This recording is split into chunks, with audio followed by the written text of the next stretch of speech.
Who is a true citizen? It's a question that cuts to the heart of who we are. But if we look back, we find we are all, in one way or another, the children of movement. Our ancestors crossed rivers, deserts, and oceans.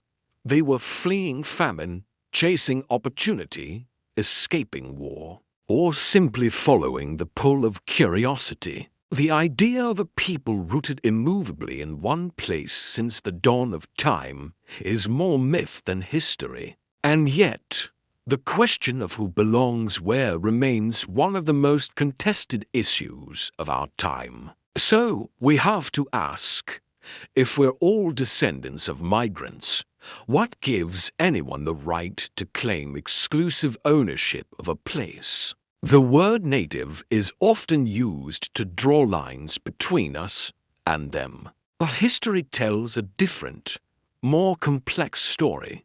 The British Isles were shaped by waves of Celts, Romans, Anglo-Saxons, Vikings, and Normans. The Americas were home to diverse indigenous nations long before European colonizers arrived. And even those peoples had their own histories of migration. To be human is to move. Migration isn't the exception, it's the norm. The idea of being from a place in some absolute sense is a simplification. It's a story that soothes our need for identity and a sense of home. But it also blinds us to a deeper truth. That belonging isn't a birthright etched in stone. It's a story we tell, a relationship we build, and a responsibility we carry. If we accept that everyone came from somewhere else, then what really separates a citizen from a foreigner? The answer, most of the time, is just that: time. Those whose ancestors arrived centuries ago are seen as natives. Those who arrived last year are immigrants. But this is a sliding scale, not a moral absolute. How many generations must pass before a guest becomes a host?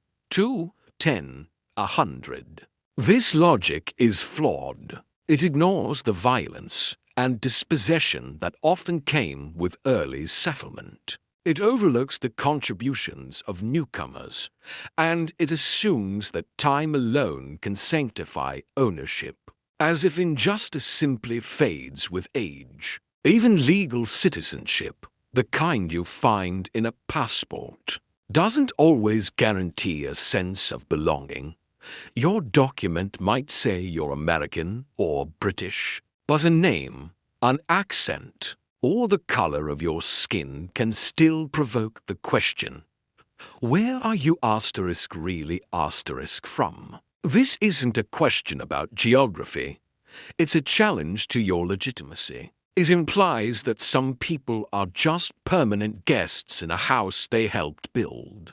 This is the paradox of our modern nations. They promise equality under the law, but often withhold true cultural acceptance. Perhaps the real problem lies in the very idea of owning land. Can a people truly own a place forever? Or are we, at best, just stewards, temporary caretakers of a shared inheritance? Many indigenous philosophies see land not as property, but as kin. The earth isn't a commodity to be bought and sold, but a living being to be honored. The Western tradition, in contrast, treats land as something to be fenced off and possessed. This shift has fueled centuries of conflict and displacement. If we reimagine ourselves not as owners but as stewards, the question changes. It's no longer about who belongs, but about who is willing to care for this place, who contributes to its flourishing, who honors its history and invests in its future. Borders themselves are more fragile than we think. They're drawn and redrawn by wars, treaties, and empires. The idea of a fixed, eternal homeland is a comforting thought, but it's rarely true. This isn't to say we shouldn't have borders, or that communities shouldn't preserve their cultures, but it is to say that the moral basis for exclusive ownership is shaky. If we are all migrants, then maybe the better question isn't who owns this place, but how can we share it well?